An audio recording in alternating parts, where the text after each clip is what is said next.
generasi emas Indonesia. Profil pelajar Pancasila tanamkan di dalam dada. Profil pelajar Pancasila, cerdas berkarakter itu kita.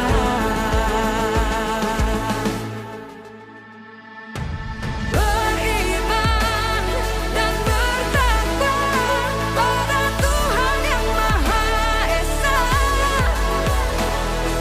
Berakhlak mulia, berkebinekaan global kita. Gotong royong, berjiwa mandiri, berpikir kreatif dan bernalar kritis.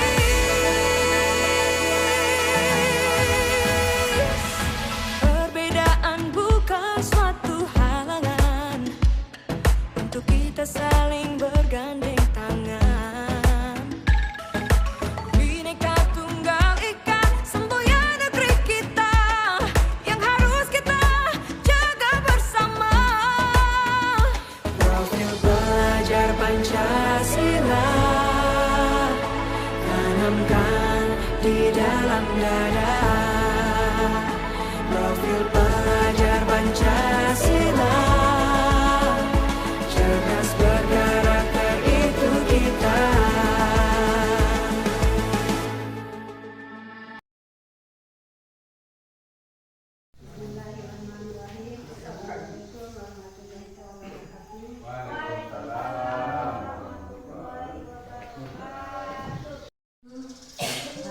Acara selanjutnya akan dilaksanakan oleh Bapak Nusa. Silakan. Assalamualaikum warahmatullahi wabarakatuh.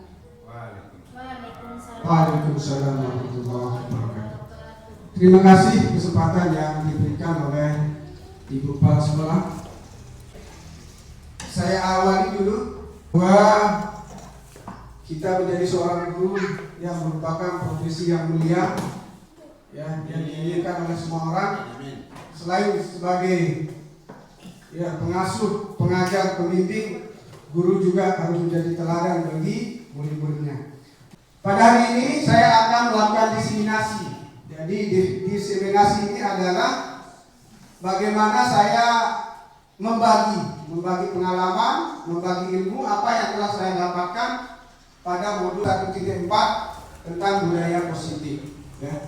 Jadi saya CGP Angkatan 9, kemudian dengan fasilitator Irwan Slah MPD, kemudian pengajar praktik Ida Yorantini SPD, dan juga saya sendiri sebagai CGP Angkatan 9. Bapak Ibu, perlu kita ketahui bahwa dalam pendidikan itu ada perubahan paradigma atau pemikiran yang sering terjadi dalam diri kita masing-masing.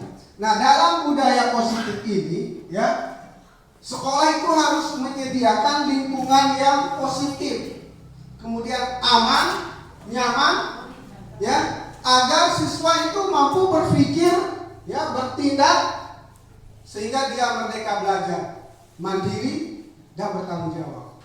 Nah, ini sebenarnya yang paling diinginkan oleh sekolah, terutama dalam kurikulum merdeka. Baik. Nah, ada miskonsepsi atau kesalahan yang kita anggap benar.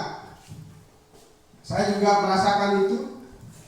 Ini menurut teori Dr. William Glasser, ya, bahwa seorang guru bisa mengontrol siswa itu adalah ilusi, bayangan, semu, bukan kenyataan. Kemudian, ya, kalau kita berikan penguatan kepada anak didik kita itu, kita mengharapkan anak didik kita itu, oh, kamu harus jadi begini kalau sudah besar. Itu ilusi. Kemudian, ya, ilusi juga, bayangan juga kalau kita kritik anak atau, ya, memberikan, ya, mereka merasa bersalah. Ya, misalnya tadi, kamu jangan malas dong. Ya, kasihan bapak dimarahi sama kepala sekolah. Itu namanya kita berikan rasa bersalah kepada anak-anak. Itu ilusi kita bisa membentuk perilaku anak. Kemudian ilusi juga bahwa seorang orang dewasa, ya, atau kita sebagai ibu bapak guru bisa memaksa anak, ya, untuk melakukan apa yang kita inginkan sesuai dengan apa yang kita inginkan, ya. Jadi memaksa hak anak itu ada sebuah ilusi. Nah, nanti bapak ibu akan berpikir sejenak, benar nggak ilusi yang saya paparkan ini sesuai dengan pendapat teori kontrol Dr. William Glasser. Nah, kita akan pelajari lebih lanjut. Ya. Contoh, Bapak, ya, saya kasih contoh. Coba tangannya digenggam semua, ya, maaf, ya, tangannya digenggam. Baik. Seandainya di dalam tangan ini misalnya Pak Budi, ya, Pak Budi, di dalam kepalan tangannya ini ada rahasia. Kemudian ada sesuatu yang berharga, ya. Kemudian Ibu Fit sangat menginginkan itu, ya. Ya. Nah, siapa yang berhak membuka tangan Pak Budi? Pak Budi sendiri. Ya, Pak Budi. Misalnya Ibu Fit memaksa. Ya, gimana Bu Fit? Misalnya Ibu Fit memaksa. Bisa. Kalau Ibu? Bisa dipaksa. Bisa dipaksa. Baik. Nah, ini contohnya tadi, bahwa artinya Pak Budi itu punya hak di sini. Gak bisa kita paksa Pak Budi, buka Pak Budi. Walaupun rahasia, walaupun ini penting, buka. Nah, itu walaupun kita paksa, kalau Pak Budi tidak mau, dia akan melakukan segala cara untuk tidak membuka. Itu artinya kita sebagai guru itu tidak bisa memaksa anak, kamu nanti setelah lulus dari sini akan menjadi ini. Gak bisa kita paksa. Nah, tetapi kita punya hak untuk membimbing. Insya Allah dengan bimbingan itu sedikit demi sedikit maka harapan kita akan tercapai, bukan secara total. Nah, itu maksudnya Ibu Bapak dulu. Biasanya seorang murid atau kita, ya, murid atau kita sebagai manusia itu punya 3 motivasi dalam berbuat. Ini yang sering kita lakukan. Satu yaitu kita melakukan sesuatu kadang-kadang ingin menghindari ketidaknyamanan atau hukuman. Nah, sering anak-anak juga sering begitu, ya. Anak-anak itu misalnya, kenapa kamu malas kemarin? Banyak tugas. Nah, kemudian sulit sekali matematika. Itu artinya dia menghindari ketidaknyamanan atau hukuman. Mungkin di kelasnya nanti, saya tidak malas sekolah hari ini karena saya ada kerjakan PR, akan dihukum oleh ibu guru. Nah, itu perilaku seorang anak, atau kita juga pernah mengalami itu. Kemudian yang kedua, biasanya kita berbuat itu untuk mendapatkan imbalan atau penghargaan dari orang lain. Contoh anak-anak juga begitu. Kadang-kadang anak-anak dia mengharapkan ini, nggak apa-apa kita belajar sharing. Anak-anak itu ingin suatu imbalan atau penghargaan dari gurunya, sehingga dia termotivasi untuk melakukan suatu hal. Nah, itu sehingga berubah perilakunya. Kadang-kadang dia mencari muka atau segala macam. Itu ada perilaku anak-anak, ya. Kemudian selanjutnya ini lebih tinggi lagi. Jadi anak-anak berusaha untuk menjadi dirinya sendiri, menjadi, ya, orang yang mereka inginkan. Oh, saya ini harus pintar, saya harus belajar supaya, nah, itu sudah mulai mengarah ke lebih tinggi, bukan kepada imbalan atau penghargaan atau ketidaknyamanan. Nah, ini juga berasal dari hatinya. Nah, ini yang diharapkan oleh kurikulum Merdeka. Anak-anak itu berperilaku sesuai dengan hatinya. Merdeka, tidak ada paksaan. Tetapi bagi kita seorang guru, saya juga mengalami itu sangat sulit sekali ketika kita ingin menjadikan anak-anak berbuat baik sesuai dengan hatinya. Nah, ini yang kita akan coba bagi sharing atau pelajari pada hari ini. Ya. Nah, jadi sesuai dengan disiplinasi hari ini yaitu tentang disiplin positif. Sebenarnya kita melakukan segala sesuatu di sekolah ini, ya tanpa sadar kita banyak melakukan disiplin positif. Ya, anak-anak masuk tidak pernah telat, anak-anak ya berbaris, kemudian anak-anak berdoa, baca yasin, itu adalah disiplin positif. Ya, tetapi sekarang kita akan lebih gali sebenarnya tujuannya itu apa sih? Nah, tujuannya itu kita menanamkan motivasi kepada anak, ya, sehingga anak itu menjadi dirinya sendiri, ya, bisa menghargai dirinya sendiri sesuai dengan mereka inginkan, tetapi dalam jalur yang baik, bukan mereka inginkan jalur yang tidak baik. Ini adalah tujuan dari disiplin positif ini. Ya. Secara gamblang, kadang-kadang sebagai guru kan merasa capek, merasa lelah, merasa bosan, ya. Tetapi kalau kita hanya melakukan itu, tidak memikirkan tujuan ini, maka sulit sekali untuk mencapai disiplin positif ini. Nah, itu yang coba kita akan lakukan di sekolah ini.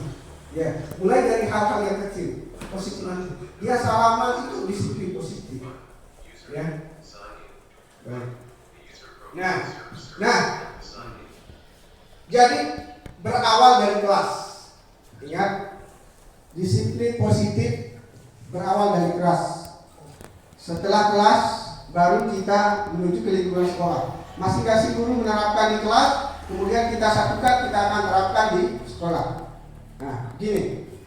Jadi ada istilah peraturan kelas, keyakinan kelas. Saya tanya Ibu Bapak, apa bedanya peraturan dengan keyakinan?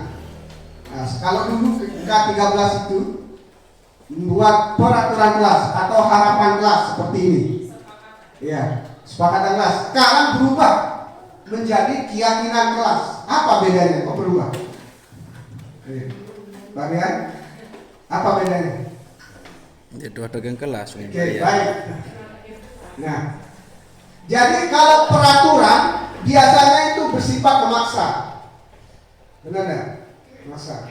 Misalnya kita buat peraturan, ya, tidak boleh menyontek. Nah, atau di tata tertib itu, kalau merokok akan mendapat hukuman sekian.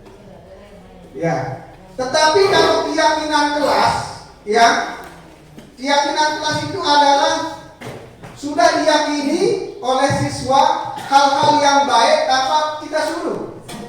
Ya, kesadaran diri. Nah, itu yang diharapkan oleh kurikulum merdeka ini. Dia sadar sendiri. Nah, otomatis tak oleh bimbingan dan perilaku kita sehari-hari di sekolah. Itu maksudnya. Ya.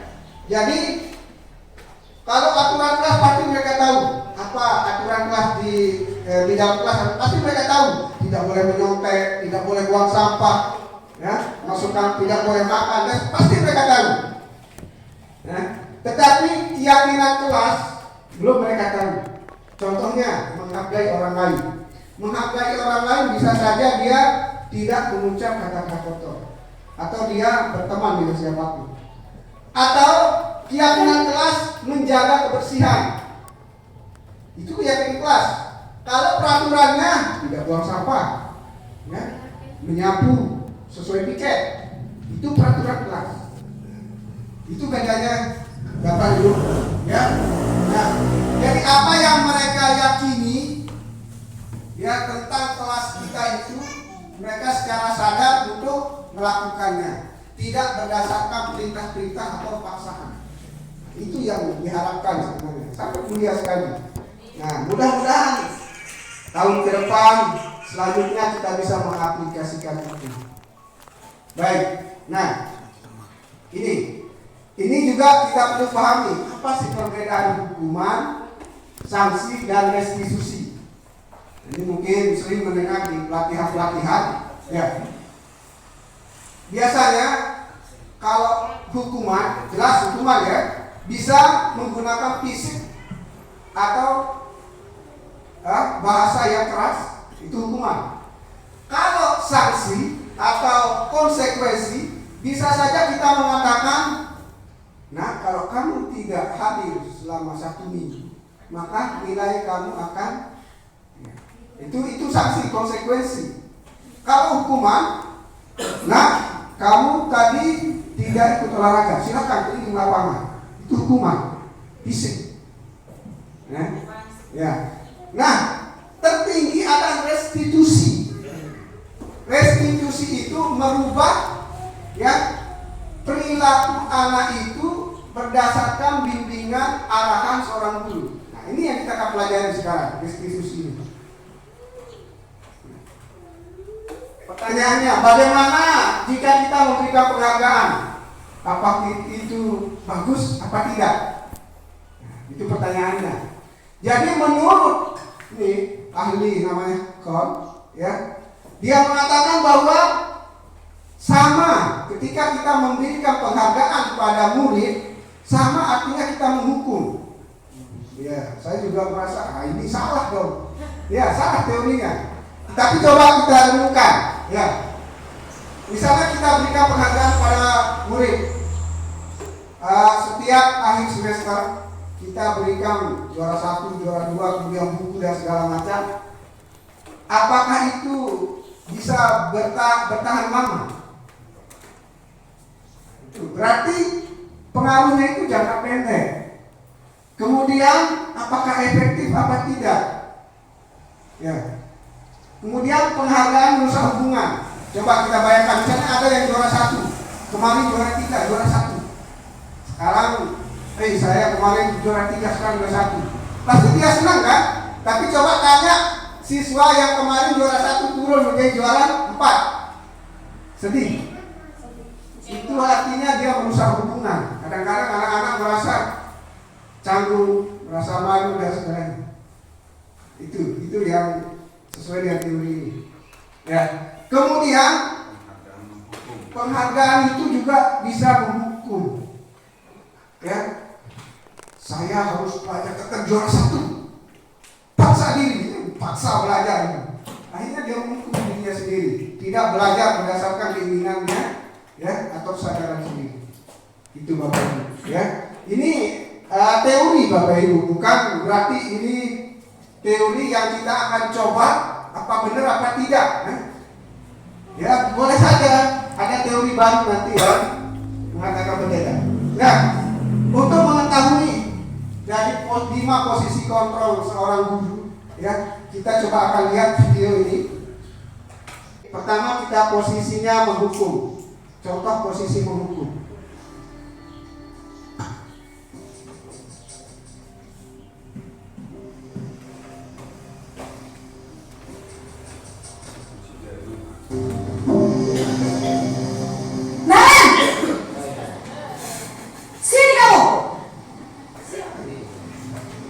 Selamat pagi, Bu. Selalu terlambat. Kamu deh, pasti terlambat. Maaf, Bu. Saya Apa? Apa coba? Alasan kamu apa lagi? Kapan sih kamu tidak terlambat? Malas sekali ya kamu jadi anak. saya Dasar pemalas. Gak kapok-kapok sih kamu. Sudah berapa kali terlambat? Sana, kamu keliling lapangan basket 2 kali. kenapa saya harus keliling lapangan basket, Bu? Kenapa? Kamu melawan ibu? Berani-beraninya jawab. Sudah terlambat, masih berani jawab pula. Sekarang, keliling lapangan basket 5 kali sekalian. Biar kapok. Cepat. Pergi sana ke lapangan basket. Yang kedua, ya posisi kontrol membuat rasa bersalah. Rasa bersalah.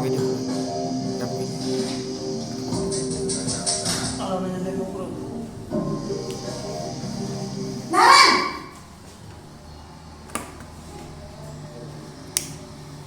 Selamat pagi, Bu. Naren! Kamu kenal Naren? Nenek mau naik. Kamu senang ya bikin ibu susah ya? Kalau kamu terlambat lagi, nanti ibu yang ditegur bapak kepala sekolah, nak.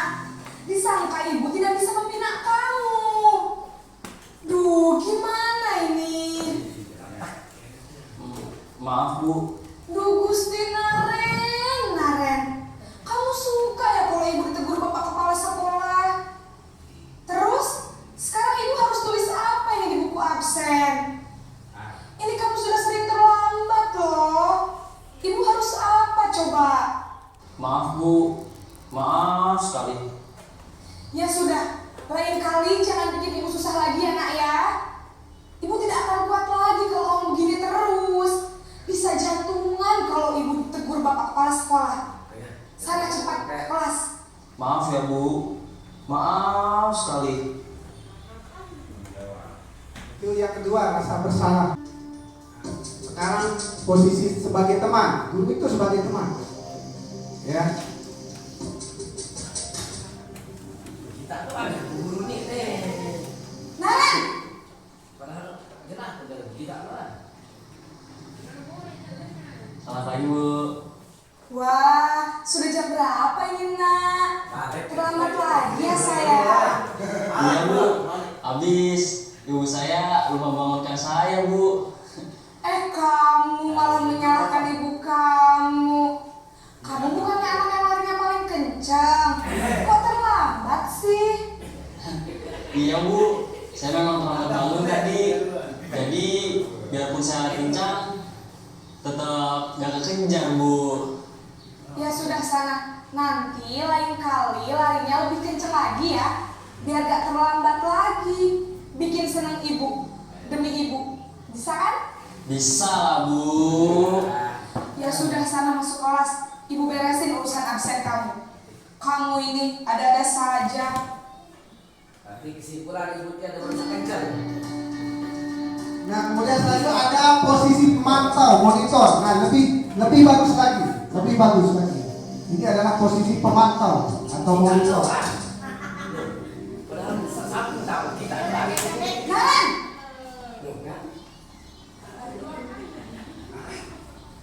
Selamat pagi Bu.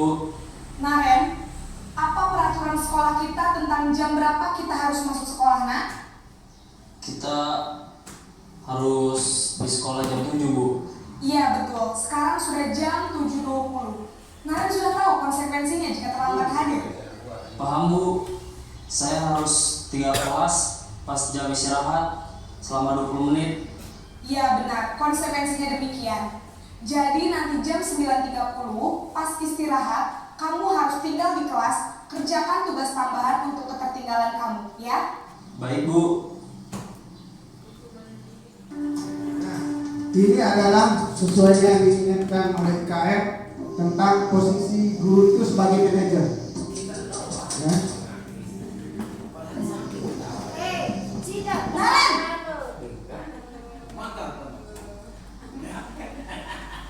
Selamat pagi Bu. Selamat pagi Naren. Maaf Bu, saya terlambat. Iya, sekolah masuknya jam 7, sekarang sudah jam 7.20. Jadi sekarang bagaimana nih Naren? Maaf Bu, saya lupa setel alarm saya semalam. Baiklah, menurut kamu, keyakinan sekolah yang mana yang perlu kamu tingkatkan? Menghargai diri sendiri dan orang lain mungkin ya Bu. Setuju. Jadi, apakah Naren meyakini prinsip saling menghormati tersebut? Iya Bu, saya meyakininya. Apakah Naren bersedia memperbaiki masalah keterlambatan ini? Bersedia Bu. Bagaimana kamu akan perbaiki masalah keterlambatan ini? Alarm saya Bu. Baik, kalau Naren lupa menyetel alarm di rumah, ada orang yang kira-kira bisa bantu mengingatkan tidak? Ada Bu, kakak saya, Kak Emma. Ada lagi selain Kak Emma? Selain Kak Emma, ada ibu saya. Baik, jadi yang mengingatkan Naren adalah Kak Emma dan ibu kamu ya? Kira-kira akan mulai start alarm kapan nih Naren? Setelah pulang sekolah, akan segera saya lakukan. Baik, jadi Naren akan setel alarm untuk bangun besok pagi dan akan diingatkan oleh kakak dan ibunda Naren ya. Ada lagi yang mungkin perlu dilakukan Naren agar tidak terlambat bangun lagi? Tidak ada Bu. Baik Naren, terima kasih untuk kerjasama kamu. Sekarang kamu perlu kembali ke kelas untuk belajar. Baik Bu, terima kasih. Baik Bapak Ibu, jadi tadi kita sudah menonton tentang 5 posisi kontrol kita sebagai guru. Kita berada di mana? Nah, pertanyaannya begitu. Kita berada di mana? Apakah kita berada di 1, 2, 3, 4, 5? Oke. Yang pertama penghukum. Jadi seorang guru ya, ini sesuai dengan teori ya. Seorang penghukum itu menggunakan hukuman fisik atau verbal. Seperti tadi dia menyuruh anak yang terlambat itu keliling lapangan, kemudian dengan bahasa yang keras atau agak menyakitkan. Nah, itu adalah posisi seorang penghukum, guru penghukum. Kedua, yang agak lebih baik lagi, dia adalah guru yang membuat murid-muridnya itu merasa bersalah. Ya, seperti tadi, ya, rasa anak tadi Nara itu merasa bersalah. Nanti kalau ibu gurunya dipanggil oleh kepala sekolah dan maka dia merasa bersalah. Itu lebih baik lagi, ya. Tapi suaranya agak lemah lembut. Nah, biasakan kita istilahnya menggunakan bahasa-bahasa personifikasi, ya, bahasa-bahasa yang halus, tetapi itu ya mengena sama anak, ya. Mana jadi merasa bersalah. Nah, itu yang kedua. Kemudian yang ketiga, ya, posisi sebagai seorang teman. Ya, kadang-kadang kita juga ketika anak-anak mendapat masalah, ya, kita dekati mereka.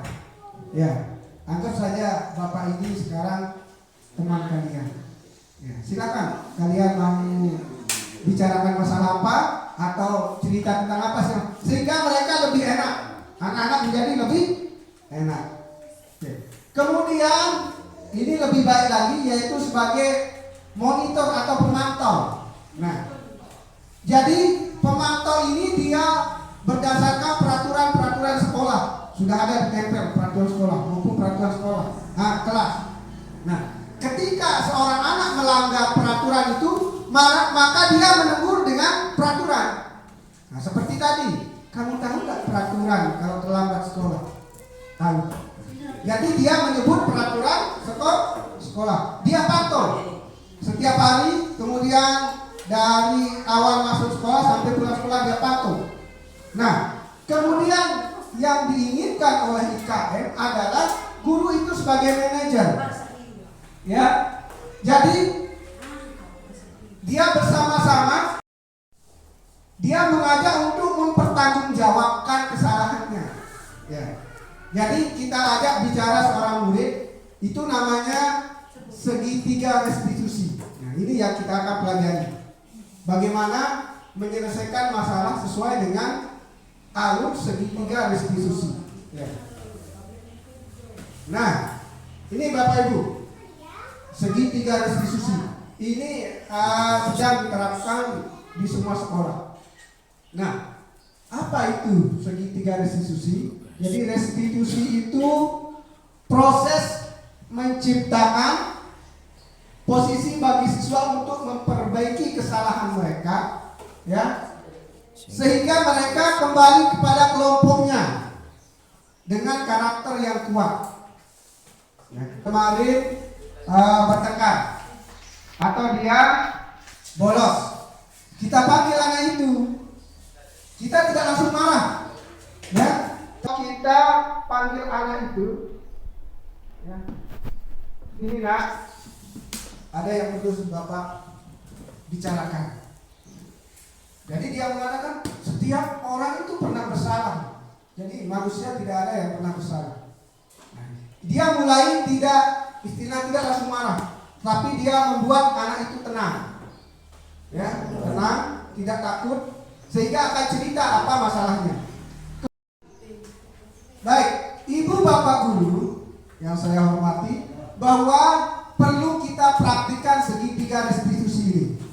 Ya, ketika seorang siswa itu memiliki masalah atau dia baik masalahnya di rumah, di sekolah, apalagi di sekolah, atau dia bertengkar di segala macam, kita akan melakukan penyelesaian masalah dengan segitiga restitusi.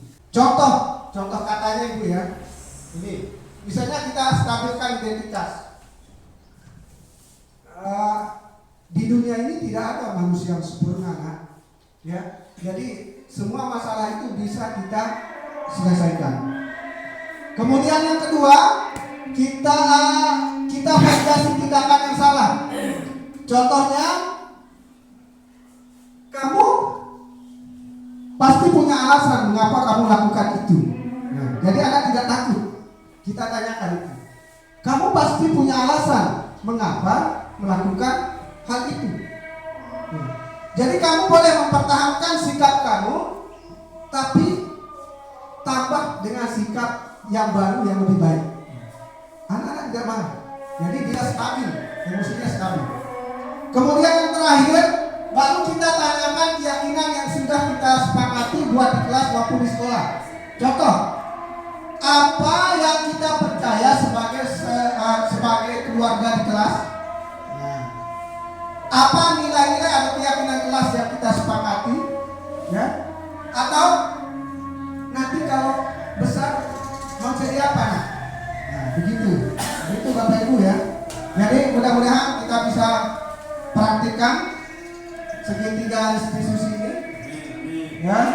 Jadi untuk diseminasi hari ini ya, kita akan lanjutkan dengan aksi nyata. Jadi bukan berarti kita coba untuk mulai. Ya, bukan berarti saya bisa di sini. Tapi apa yang kita sepakati, yang kita lakukan tentang yang positif, tindakan positif di sekolah, mari kita lanjutkan. Misalnya baca Asmaul Husna, atau di kelas sebelum belajar mereka membaca buku 15 menit atau 10 menit, bagus itu. Ya, baik Bapak Ibu, ada hal-hal yang kecil yang bisa kita lakukan di kelas untuk menambah motivasi. Cukup sekian hari ini. Wabillahi taufiq wal hidayah. Wassalamualaikum warahmatullahi wabarakatuh.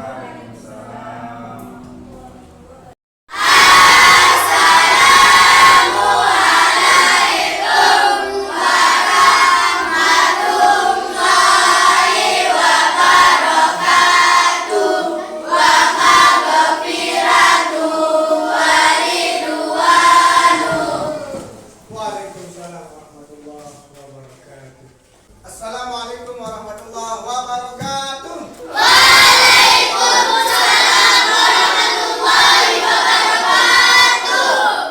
Selamat pagi. Pagi, luar biasa. Tetap semangat. Yes. Baik, jadi pada pagi hari ini ya, kita akan melakukan pembuatan keyakinan kelas. Tetapi sebelum menjadi keyakinan kelas, kita akan tahu peraturan kelas kita. Nah, tapi sebelumnya Bapak ingin tanya dulu. Peraturan apa sih? Apa itu peraturan? Oh iya, Dina apa? Sesuatu yang kita harus ikuti. Oh, sesuatu yang harus kita ikuti. Ya, Zin, oh Nita. Dan tidak boleh dilanggar. Jadi sesuatu yang tidak boleh dilanggar. Baik. Jadi peraturan sesuatu yang harus diikuti, tidak boleh dilanggar. Bagus. Nah, sekarang siapa yang buat peraturan itu? Sekolah. Ya, sekolah. Kemudian ini ada peraturan kelas. Nah, tapi kalau di kelas siapa yang buat? Guru. Ya, guru dan murid kalian juga harus buat. Ya, jadi kita buat sama-sama. Ya, kita harus buat sama-sama. Peraturan ini akan kita sepakati nanti menjadi keyakinan kelas. Nah, sebelumnya Bapak ingin kalian ya menulis ini. Yang laki-laki dapat hijau, nanti tulis peraturan kelas yang kalian ketahui. Ya, tulis di sini peraturan yang kita akan sepakati. Ya.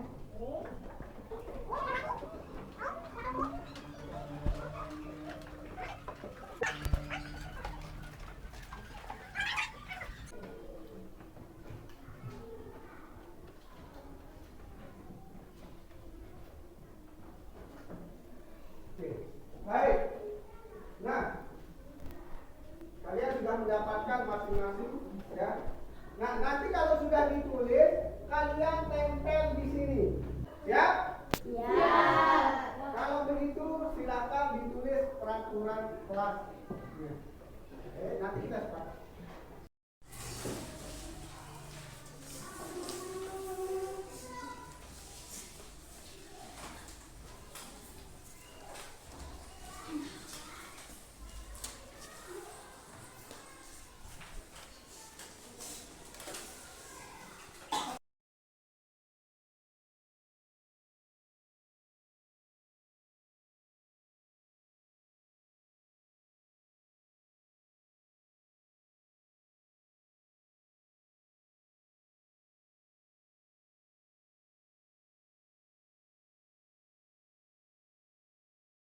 Baik, silakan mulai dari Ardo.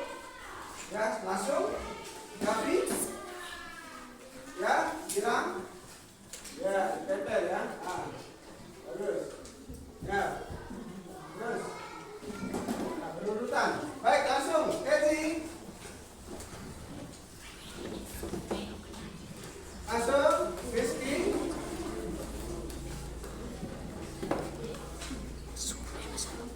Baik, yang perempuan di sana.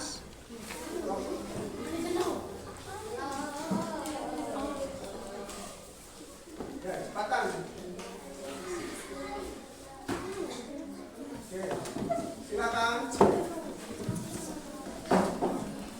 Langsung.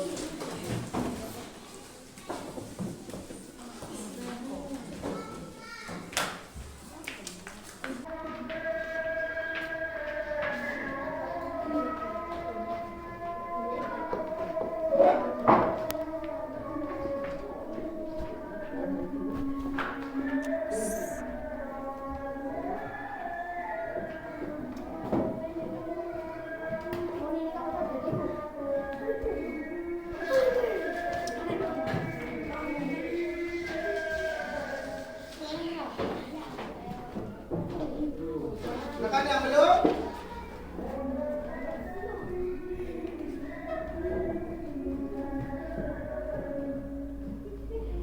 Angin dulu, cepat ya.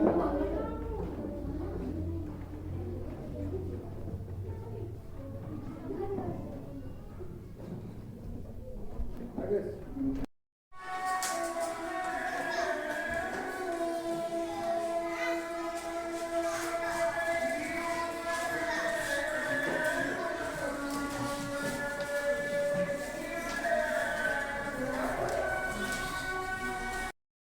Kalian sudah menulis tentang peraturan kelas kita.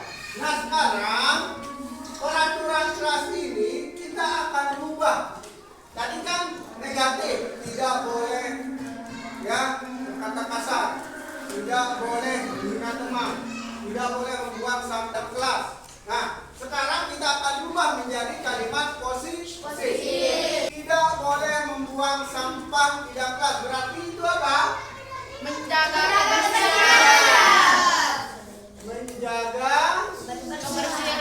kebersihan. Oke, baik.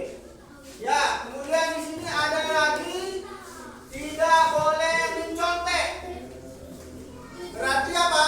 jujur dan mandiri. Ya, jujur dan mandiri. Ya. Baik, anak sekalian, jadi kita sudah ya menuliskan tadi yang kata tidak atau harus menjadi kalimat positif. Contohnya tadi tidak boleh membuang sampah di kelas. Berarti kita menjaga kebersihan. Tidak datang terlambat. Berarti datang tepat waktu. Ya, kemudian di sini tidak boleh berbicara saat guru menjelaskan pelajaran.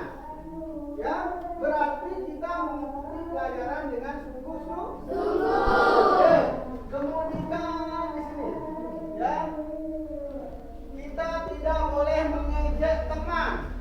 Berarti itu termasuk menghargai ya, menghargai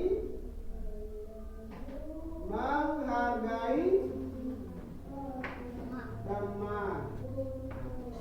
Baik, terus sekalian. Nah, itu ya jadi kalimat positif. Nah sekarang kalimat positif ini kita akan jadikan menjadi keyakinan kelas. Oke? Jadi keyakinan kelas itu adalah sesuatu yang kita yakini ya atas kesepakatan itu dan harus kita kerjakan berdasarkan keinginan sendiri. Ya. Oke, itu bedanya. Kalau peraturan ini memaksa kita untuk melakukan peraturan itu, tidak boleh. Tetapi kalau keyakinan kelas ini berasal dari dalam diri anak-anak masing-masing. Oh, Pak Guru mengatakan ya harus jujur, ya mandiri. Berarti jujur dan mandiri itu ada dalam diri kita masing-masing. paksa. Langsung kalian kerjakan sendiri. Oh, tidak boleh menyontek. Berarti saya jujur dan mandiri. Langsung ada pada diri. Ya, anak-anak sekalian, jadi kita sudah membuat kalimat positif. Nah, sekarang kita akan membuat jadi keyakinan kelas. Menjaga kebersihan sekolah dan apa lagi?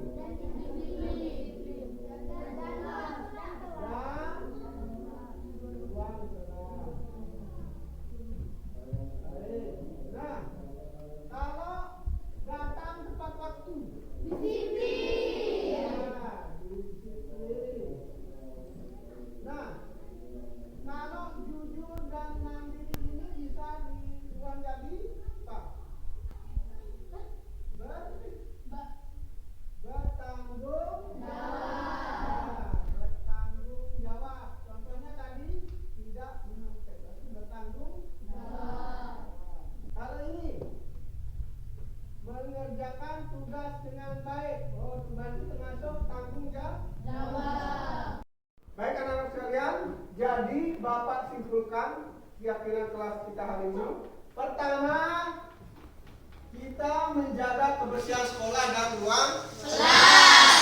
Kemudian keyakinan kelas kita adalah kita disiplin. Kemudian di dalam kelas keyakinan kelas ya mengikuti pelajaran dengan baik sampai selesai. Kemudian kita juga menghargai dan menghormati teman.